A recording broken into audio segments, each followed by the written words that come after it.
What is going on, guys? Gary Yaman here, and today we're taking a close look at the Xiaomi Mi Pad 7. And now tablets are kind of a weird category. For some people they're just bigger phones, and for others they're complete laptop replacements. And personally, I mostly use tablets for entertainment, watching YouTube, Netflix, Crunchyroll, Amazon Prime. That's my main use case. So in this video, I want to give you my honest experience with the Mi Pad 7, what I loved, what was a bit annoying, and whether I think it's worth it if you're looking for something like an Android version of Apple's iPad. The very first thing that struck me is the design and build quality. Xiaomi really nailed it here. The Mi Pad 7 feels solid, premium and refined, not plasticky at all. If you ever held an iPad, you know that sturdy, cold to the touch aluminum feel, and this gets very close. And honestly, if you put it on a table and showed it to someone quickly, I wouldn't blame them if they thought this was an iPad. It's got slim bezels, a nice weight to it, not too heavy, not too light, and it just feels like a device you actually want to pick up and use. And for me, design matters a lot. Because a tablet is something you often just hold for hours while watching stuff. And Xiaomi made sure this feels comfortable to do. Now let's talk about the display. Because honestly, that's the main reason people buy a tablet. To enjoy a bigger screen. And here, the Mi Pad 7 doesn't disappoint. The panel is sharp, bright and vibrant. Perfect for watching content.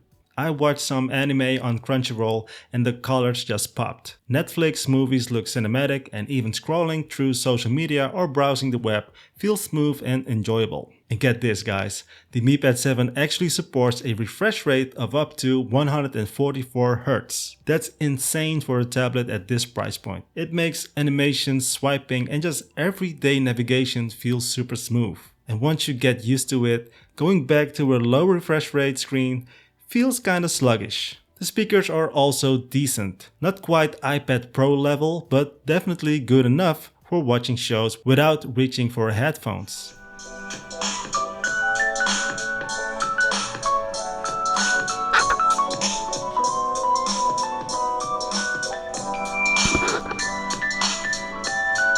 Together with the screen, it makes this an awesome little media machine. In terms of performance, most of the experience has been buttery smooth. Apps open quickly, multitasking works well, and casual gaming is a lot of fun on this tablet. Even though I'm not a gamer, I was testing this out with Asphalt, and it's a racing game, and I have to say it looks really good. It looks fantastic. The graphics were crisp. The colors really popped on the display, and thanks to that 144 Hz refresh rate, the gameplay felt fluid and fast. No stutters, no slowdowns, just a really enjoyable experience. Now, I don't really play a lot of games myself, but I do expect most other popular titles to run just fine on this hardware. Of course, if you're more of a heavy gamer, you might want to check out performance tests for the specific games you care about. But for me, Asphalt was enough to show that this tablet can definitely handle some gaming. With that being said, I did run into a funny little quirk. Whenever I tried to write a YouTube comment, sometimes the keyboard would freeze and just stop working. I couldn't type anything. The only fix was to restart the YouTube app. Kind of annoying, but I don't know. It's like it happened just a couple of times somehow.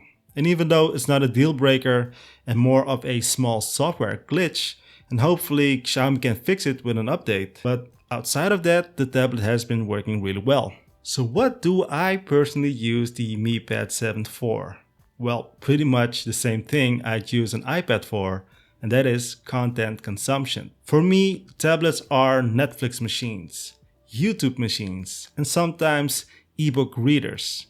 And the Mi Pad 7 fits perfectly in that role. I can easily sit on the couch, binge a series, or just catch up on YouTube. But here's something that actually gives this tablet a big advantage over Apple's iPad. You can run apps like WhatsApp directly on it. And that means I can text people, send photos, even handle some basic chats, all from the tablet.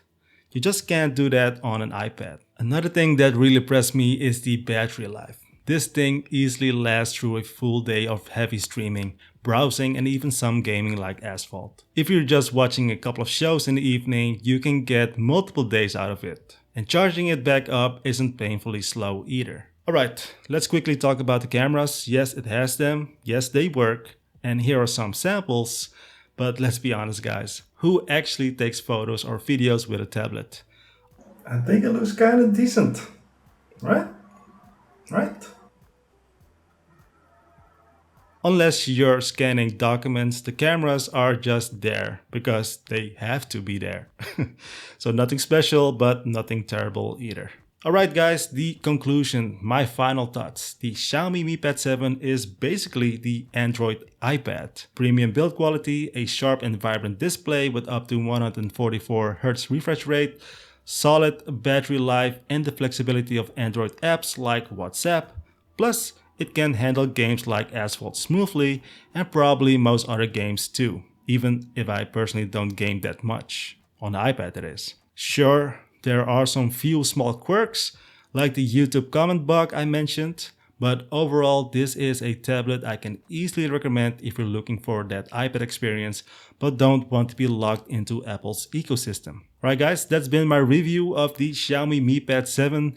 If you found this helpful, give it a like, maybe subscribe if you're new, and I'll catch you in the next one. As always, stay safe, stay happy, and good luck.